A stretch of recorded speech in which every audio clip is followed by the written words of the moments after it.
Hello everyone, welcome to our channel. In the video la chapter 6 geography la manufacturing industries இந்த லெசன்ல jute textiles and sugar industry இந்த ரெண்டு டாபிக்கும் இந்த வீடியோல நம்ம cover பண்ண போறோம்.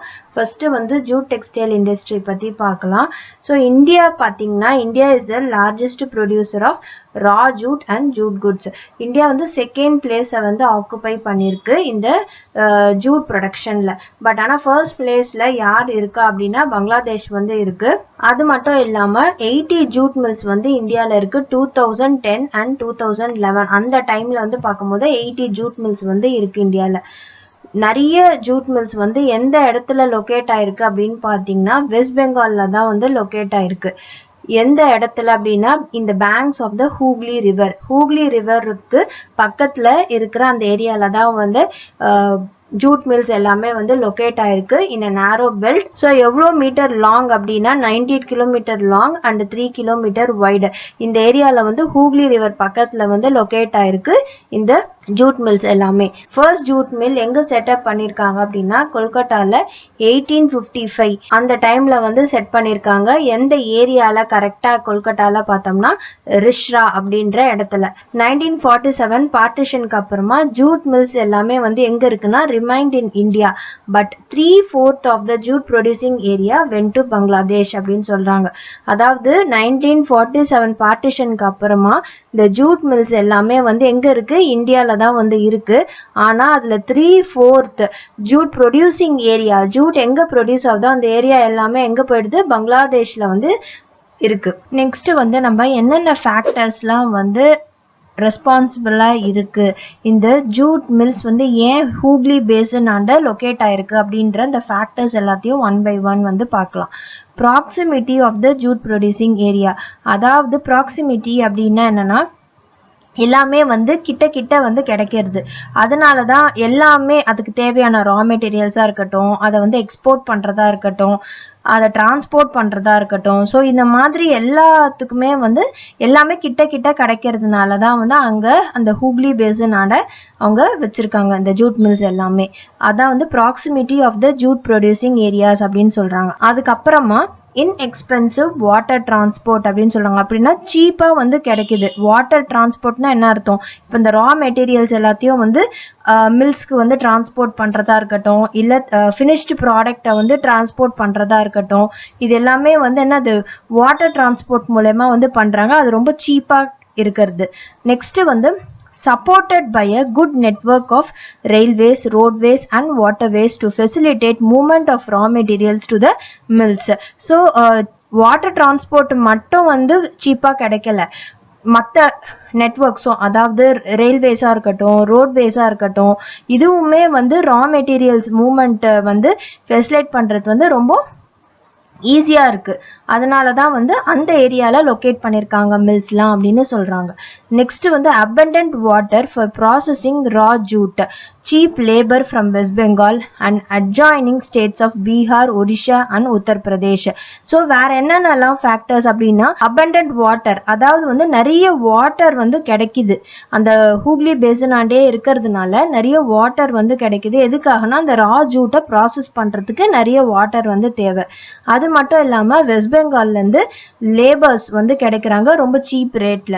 அதுக்கப்புறமா வந்து பீகார், ஒடிஷா, உத்தரப்பிரதேஷ் இது எல்லாமே வந்து பக்கத்துல இருக்கிறதுனால, ஸோ இது எல்லாமே வந்து ஃபேக்டர்ஸ் ஏன் வந்து அந்த ஹூக்லி பேசனாண்ட நிறைய ஜூட் மில்ஸ் வந்து லொகேட் ஆயிருக்கு அப்படின்றது இது எல்லாமே வந்து factors. Kolkata as a large urban center provides banking, insurance and port facilities for export of jute goods. So Kolkata தான் வந்து லார்ஜ் அர்பன் சென்டர் அங்க இருக்கிறதுலயே. ஸோ அது வந்து என்ன கொல்கட்டால வந்து என்ன கிடைக்குது அப்படின்னா அது லார்ஜ் அர்பன் சென்டர்னால பேங்கிங் சர்வீசஸா இருக்கட்டும், இன்சூரன்ஸ் சர்வீசஸா இருக்கட்டும், போர்ட் வந்து பக்கத்திலேயே இருக்கு. ஸோ இது எல்லாமே எதுக்காக இதெல்லாமே ஜூட்டை வந்து எக்ஸ்போர்ட் பண்றதுக்கு, வெளிநாட்டுக்கு வந்து எக்ஸ்போர்ட் பண்றதுக்கு இது எல்லாமே வந்து ஃபெசிலிட்டிஸ் வந்து சாதகமா இருக்கு. ஸோ அதனாலதான் வந்து அவங்க இந்த ஹூக்லி பேசனாண்ட வச்சிருக்காங்க நிறைய ஜூட் மில்ஸ். ஸோ 2010-11 வந்து பார்த்தோம்னா இந்த ஜூட் இண்டஸ்ட்ரி வந்து 3.7 lakh ஒர்க்கர்ஸை வந்து டைரக்டா வந்து இன்வால்வ் பண்ணி வச்சிருந்தாங்க, சப்போர்ட் பண்ணியிருந்தாங்க. அதாவது இந்த 3.7 lakh ஒர்க்கர்ஸ் வந்து அங்க ஒர்க் பண்ணிட்டு இருந்தாங்க. அது மட்டும் இல்லாம 40 lakhs small and marginal farmers வந்து இன்வால்வ்டா இருந்தாங்க. எதுக்காக அப்படின்னா இந்த ஜூட் கல்டிவேஷன்ல வந்து இன்வால்வ்டா இருந்தாங்க அப்படின்னு சொல்றாங்க. இது வந்து டைரக்டா இன்வால்வ் ஆனவங்க வந்து இந்த 40 lakh small and marginal farmers அப்படின்னு சொல்றாங்க. இன்டைரக்டா வந்து நிறைய பீப்புள் வந்து இன்வால்வ்டா இருந்தாங்க இந்த ஜூட் இண்டஸ்ட்ரியில அப்படின்னு சொல்றாங்க. இப்போ வந்து நம்ம என்னென்ன ஃபேக்டர்ஸ்னு பார்த்தோம், அதே மாதிரி வந்து எந்த ஏரியால லொக்கேட் ஆயிருக்கு அதை பத்திலாம் வந்து நம்ம பார்த்தோம். ஸோ இப்போ அடுத்தது வந்து நம்ம இந்த ஜூட் இண்டஸ்ட்ரி வந்து என்னென்ன சேலஞ்சஸ்லாம் வந்து ஃபேஸ் பண்ணுச்சு அப்படின்றத வந்து நம்ம பார்க்கலாம். ஸோ சேலஞ்சஸ், இந்த ஜூட் இண்டஸ்ட்ரி வந்து என்னென்ன சேலஞ்சஸ்லாம் ஃபேஸ் பண்ணுச்சு அப்படின்றத வந்து ஒன் பை ஒன் வந்து நம்ம பார்க்கலாம். ஃபர்ஸ்ட் challenges வந்து என்ன ஃபேஸ் பண்ணாங்கன்னா stiff competition in the international market from synthetic substitutes and from other competitors like Bangladesh, Brazil, Philippines, Egypt and Thailand. So competition வந்து இருந்தது. வேற ஏரியாஸ்லயும் வந்து ப்ரொடியூஸ் பண்ணிட்டு இருந்தாங்கல்ல ஜூட், அந்த ஏரியாஸ்ல இருக்கிறவங்ககிட்ட வந்து இவங்களுக்கு காம்படிஷன் வந்து இருந்துச்சு. எந்தெந்த ஏரியாஸ்ல எல்லாம் ப்ரொடியூஸ் பண்ணாங்க அப்படின்னா Bangladesh, Brazil, Philippines, Egypt, Thailand இந்த மாதிரி இடத்துலயும் வந்து ப்ரொடியூஸ் பண்ணாங்க. அது மட்டும் இல்லாம சிந்தட்டிக் சப்ஸ்டிடியூட்ஸ் யூஸ் பண்ணி ப்ராடக்ட்ஸை வந்து ப்ரிப்பேர் பண்றாங்களே, ஸோ அதுவும் வந்து ஒரு காம்படிஷனா வந்து இருந்தது இந்த ஜூட் இண்டஸ்ட்ரிக்கு. நெக்ஸ்ட் வந்து என்ன பண்ணாங்க அப்படின்னா இன்டர்னல் டிமாண்டை வந்து இன்க்ரீஸ் பண்றதுக்காக கவர்மெண்ட் பாலிசி வந்து கொண்டு வந்தாங்க. என்னன்னா government policy of mandatory use of jute packaging. Jute பேக்கேஜிங்கை வந்து மேண்டட்டரியா ஆக்கினாங்க கவர்மெண்ட் பாலிசியில. ஸோ அதனால வந்து என்னாச்சுன்னா இன்டர்னல் டிமாண்ட் நாட்டுக்குள்ளேயே வந்து இந்த ஜூட் இது வந்து டிமாண்ட் வந்து இன்க்ரீஸ் ஆச்சு. To stimulate the demand the products need to be diversified. So இன்னும் டிமாண்டை வந்து ஏற்றுறதுக்காக இந்த ப்ராடக்டை வந்து டைவர்சிஃபை பண்ணாங்க. அதாவது இன்னும் நிறைய பொருட்கள்ல இந்த ஜூட்டை யூஸ் பண்ற மாதிரி வந்து கொண்டு வந்தாங்க. ஸோ அதோட டிமாண்டை வந்து இன்னும் மேல இன்க்ரீஸ் பண்ணலாம் அப்படின்ட்டு 2005ல நேஷனல் ஜூட் பாலிசி வந்து ஃபார்முலேட் பண்றாங்க. அதோட மெயின் அப்ஜெக்டிவ் வந்து என்னன்னா ப்ரொடக்டிவிட்டியை இன்க்ரீஸ் பண்ணணும், அதே மாதிரி அந்த ஜூட்டோட குவாலிட்டியை வந்து இம்ப்ரூவ் பண்ணணும்.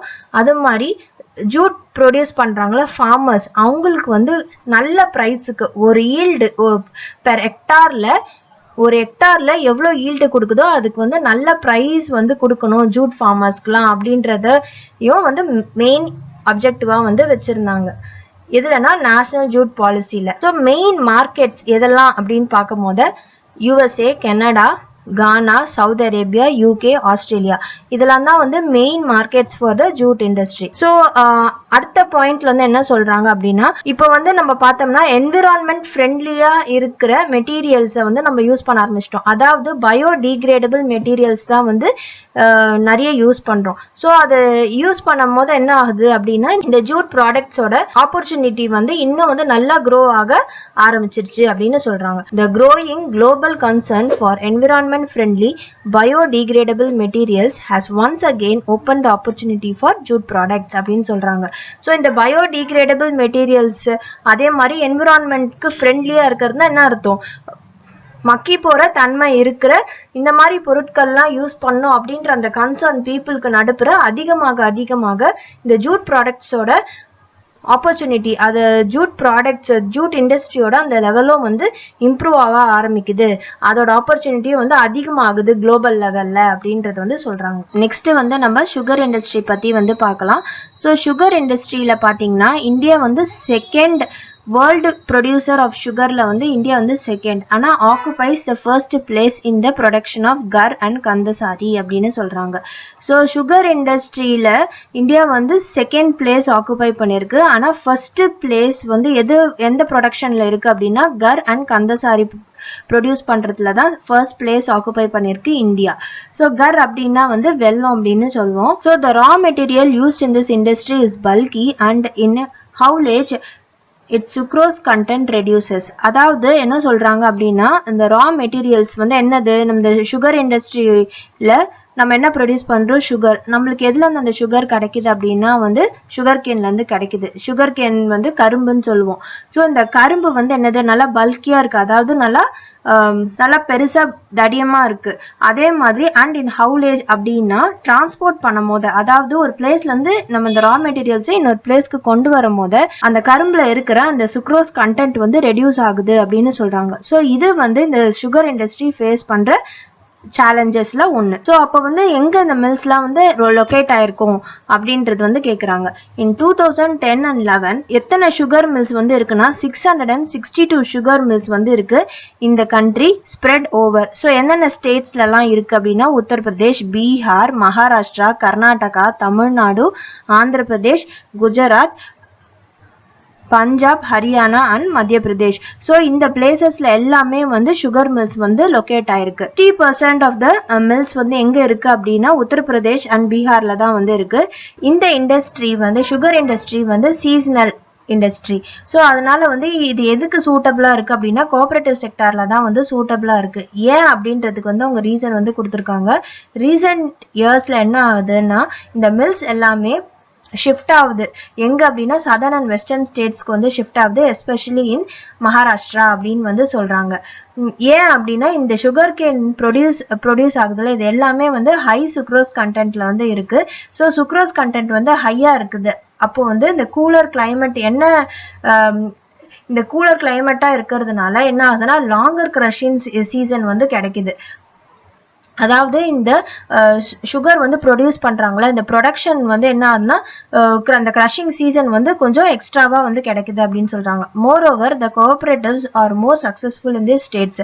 அது மட்டும் இல்லாம இந்த கோஆபரேட்டிவ் செக்டார்னு சொல்றாங்களா, இந்த கோஆபரேட்டிவ் செக்டார்லாம் வந்து இந்த ஸ்டேட்ஸ்லாம் வந்து கொஞ்சம் சக்சஸ்ஃபுல்லா இருக்கு அப்படின்னு சொல்றாங்க. மேஜர் சேலஞ்ச் இந்த சுகர் இண்டஸ்ட்ரி ஃபேஸ் பண்ற மேஜர் சேலஞ்ச் வந்து எது அப்படின்னா seasonal nature of the industry. ஏன் அப்படின்னா இது வந்து ஒரு பர்டிகுலர் சீசன்ல தான் வந்து ப்ரொடியூஸ் பண்ண முடியுது. அதுதான் வந்து இந்த இண்டஸ்ட்ரியோட மேஜர் சேலஞ்ச் அப்படின்னு சொல்றாங்க. Old and inefficient method of production. Seasonal nature of the industry மட்டுமே வந்து காரணம் கிடையாது. பட் ஆனா வந்து old and inefficient method of production, பழைய மெத்தட்ஸ் யூஸ் பண்றதும் அதே மாதிரி இன்எஃபிஷியன்ட் மெத்தட் ஆஃப் ப்ரொடக்ஷன் இருக்கிறதுனால வந்து இதெல்லாம் வந்து இந்த இண்டஸ்ட்ரி ஃபேஸ் பண்ற challenges. Transport delay in reaching cane to factories and the need to maximise the use of baggage. So transport வந்து டிலே ஆவறது, reaching the cane to factories. இங்க ஃபர்ஸ்டே வந்து சொல்லியிருப்பாங்க the raw materials used in this industry is bulky. அது மட்டும் இல்லாம and in haulage its sucrose content reduces அப்படின்னு சொல்லியிருப்பாங்க. அதே தான் வந்து இங்கேயும் வந்து மென்ஷன் பண்றாங்க. இதுவும் வந்து ஒரு மேஜர் சேலஞ்ச் அப்படின்ட்டு நம்ம ஃபர்ஸ்டே வந்து பார்த்தோம். அதுதான் வந்து இங்க சொல்லியிருக்காங்க. Transport delay in reaching cane to factories. இந்த டிலே ஆகும்போது என்ன ஆகுதுன்னா அந்த சுகர் கேன்ல இருக்கிற அந்த சுக்ரோஸ் கண்டென்ட் வந்து கம்மி ஆயிடுது. ஸோ இதுவும் வந்து இந்த ஃபேக்டரிஸ்லாம் ஃபேஸ் பண்ற ஒரு சேலஞ்ச் அப்படின்னு சொல்றாங்க. அது மட்டும் இல்லாம என்ன சொல்றாங்கன்னா அந்த need to maximise the use of bagasse அப்படின்றாங்க. இந்த பகேஸ் அப்படின்னா இப்போ இந்த கரும்பு வந்து நம்ம பிழிஞ்சிட்ட பிறகு அந்த சக்கை வந்து இருக்கும்ல, அந்த சக்கையை வந்து எதுக்கு யூஸ் பண்ணுவாங்க அப்படின்னா ஃபியூவலுக்கும் வந்து யூஸ் பண்ணுவாங்க. அதே மாதிரி வந்து பேப்பர் பண்றதுக்கும் வந்து யூஸ் பண்ணுவாங்க. ஸோ அதோட யூஸையே வந்து நம்ம இன்னும் மேக்ஸிமைஸ் பண்ணணும் அப்படின்னு வந்து சொல்றாங்க. ஸோ இந்த டாபிக்கோட இந்த வீடியோ வந்து கம்ப்ளீட் ஆகுது. நெக்ஸ்ட் வீடியோல நம்ம மினரல் பேஸ்ட் இண்டஸ்ட்ரீஸ் வந்து பார்க்கலாம். இந்த வீடியோ பிடிச்சிருந்தா லைக், ஷேர், சப்ஸ்கிரைப் பண்ணுங்க. தேங்க்யூ.